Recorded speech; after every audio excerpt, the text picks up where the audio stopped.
Hi there and welcome to my channel. Today I'm going to be talking about common vining houseplants and how to care for them.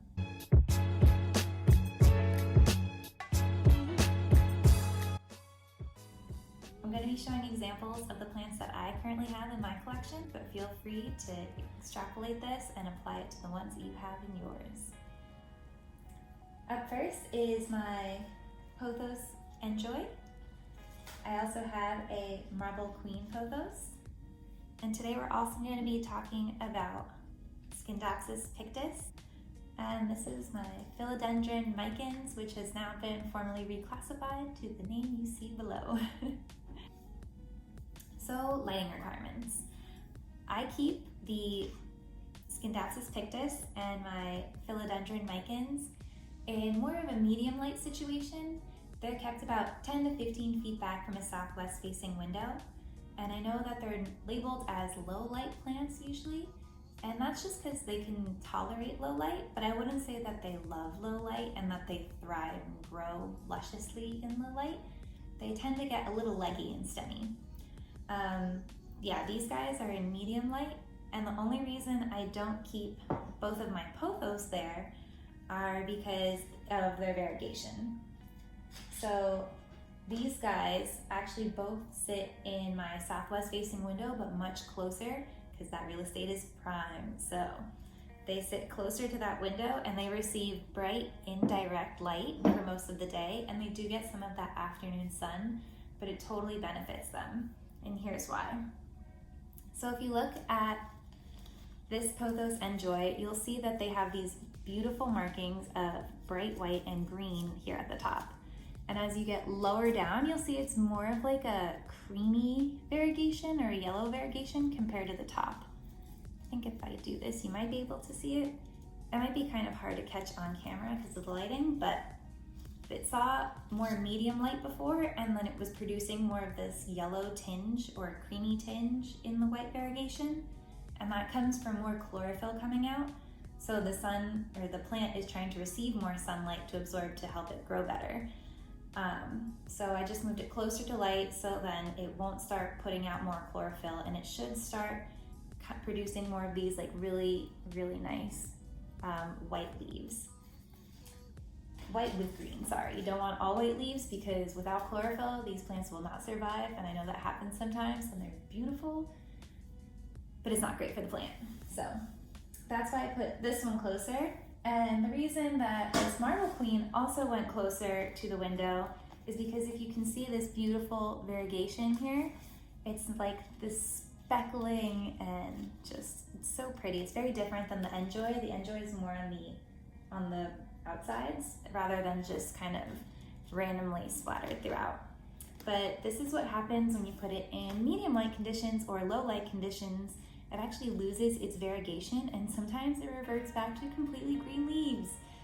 So if you'd like this beautiful variegation to stay in your plant, I would keep it closer to a window that receives bright light. If you want to know which direction your windows are facing or what's really going to be considered high or low light for you, is if you can download the app that's like a compass app. I think iPhones come with an app already on their phone for the compass. And if you can find a south or southwest facing window, that's going to produce the brightest amount of light. East and north facing windows produce lower light.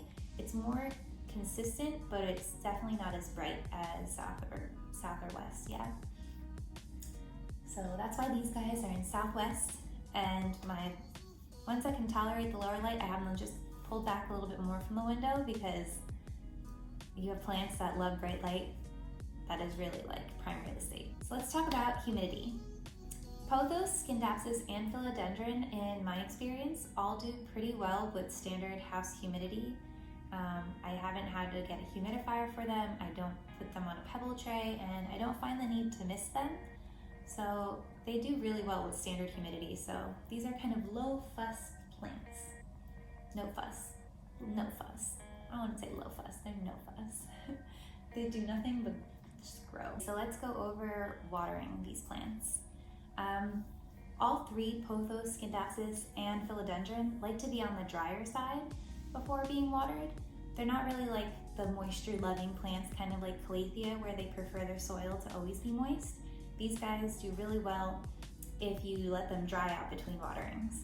So it gets kind of tricky. You can kind of wait that 7 to 10 day period. You can also look at their leaves if, let's see, none of them are really doing it right now. If they were curling in, then you kind of know that they need a drink. Or if they get really soft, I guess this one's kind of soft. It's kind of confusing though when you have new leaves. These new leaves are also soft, but you'll usually see pothos in particular, they'll start to curl in at the edges, or the leaves will get very soft, kind of like this, and that's when you know that they need a drink. You can also do the lift test if you're really good at knowing how much your plants weigh approximately, and you can kind of lift them, and when they're dry, they'll be a lot lighter than if they have some moisture in them. Another thing you can do is the finger test, and this is probably the easiest method, is you take a finger, you take your plant, and you go to the second knuckle. So like where your finger can go that way, this is the second knuckle. So you stick it that deep. You can usually feel if it's moist or dry, and this is pretty moist. And usually you'll come up with soil on your finger if it's on the moister side. If it's on the drier side, you'll probably come up with like just a few flecks of dirt or nothing at all. It'll feel like more sandy. Another way you can test it if you don't want to get your hands dirty whenever you check the soil is you can use one of these fancy moisture meters. I think they're like $10 on Amazon, maybe 15. What you do is you simply take it and you place the meter into the soil. I'm trying not to like stab any roots. Okay, and yeah, this is reading a little bit on the moist side, and I just like to water these when they're in the red zone and like completely dry, because they just seem to do so much better. And I think that's because when I've looked it up, the roots search for water, so they actually dig deeper and get bigger when they're searching for more water. So by keeping them on, letting them dry out between waterings, their roots will actually grow and become bigger and stronger. So it's actually helping the plant become more full, more robust, and just all over amazing plant, amazing plant. Cool. I do the same thing for all these guys. You know, you just go around and you can either stick that meter thing in. Nope, I already lost it. Oh, I put it here. So yeah, you can just go around and stick it in, and you'll see that it's more on the moist side. So I would not water this anytime soon. I'd like to get this way drier. Okay, so fertilizing. I can't say that this is an area where I have too much experience. I know that there are a couple of different ways you can do fertilizing. I've seen those little slow release fertilizer balls. They're usually like green. I personally do more of like a more organic and natural form of fertilizing, where I either add worm castings to the soil that I make, or I top dress like really large plants with worm castings, or if I can, I'll add fish emulsion at a half dilution to my watering like can thing, and I'll do it probably twice a month during the growing season only though. You definitely don't want to fertilize during the winter. It might burn your plant. It'll just not do great things, because plants tend to slow down their growth in the winter, and they know when it's summer, because I don't know, no one told me, and the weather just started changing, but these guys knew. They started pumping out new leaves like crazy. Okay, so let's talk about propagation. If you don't know what that is, that's when you cut up your current plant and you make more new plants, so you get free plants. And you can keep these plants, you can give them away, you can make fuller looking plants. There are so many possibilities. But propagation is great. It can also be used to save plants that you think are dying and just have a little bit of insurance. So let's talk about how you can make that happen. So if you look here, let me get nice and close. You'll see that there are swollen parts along the vine, and those are called nodes. And then you'll also see these parts that have aerial roots. It's so hard to like kind of get that. Okay. So if you look at these aerial roots here and here and here, you can cut there, and you see how there's a node because it's kind of like that bump right there at the bottom. That ensures that you will have a much better chance of growing roots from that area. So what I like to do is I cut off like a whole vine when I do this, and I know that seems like kind of scary, but it helps just push new growth out of the existing plant. So this would be called the mother plant, and wherever I cut, it'll help push new growth around that area. It won't come from where I cut, but it'll come around the area that I cut. So I like to cut off an entire vine at a time, and then I'll cut between the stems and just grab where it has those aerial roots. And then all you do is put it in a glass of water or jar of water, whatever you've got. Change the water out, and before you know it, they'll start to pop out awesome, awesome roots. Kind of like these guys. So like I said, I actually cut off a portion of this marble queen, and that was because I thought she was dying and I didn't know what to do. So I just cut some off, and I thought I'd start rooting them just in case. And after, this is about 4 or 5 weeks of growth, I'd put them just in this jar and they grew roots. I changed the water about once or twice a week. And after a week or two, they started to show roots. And I have more cuttings over here. These guys are also ready to be potted up. Once your roots are about 1 to 2 inches in length is when you want to start potting them. Look at how cool that is. Oh my gosh. You definitely don't want to leave them longer than 1 inch or 2, because then they're going to struggle when you do repot them. So I have this giant cutting, which was the end of the vine, and it had this and this leaf, and then it grew this leaf and these 2 leaves and these giant awesome roots. But it's definitely time to be repotted. This may struggle when I transition it into a soil medium, so I just want to make sure that I keep it moist for the first few weeks that I transition them into a actual pot when they're no longer in water. And the reason I cut an entire vine off of this plant is because not all of your cuttings will root. Even though this has a node, it had the start of an aerial root and everything, it didn't root. They were all in the same little jar, and that one just didn't work. And sometimes that happens, so you definitely want to try and do more leaf cuttings. You could also just cut the entire vine and just stick the end that you cut in the water, but I like to do it like this because then when I repot it, I'll have the start of a fuller plant. So I like this.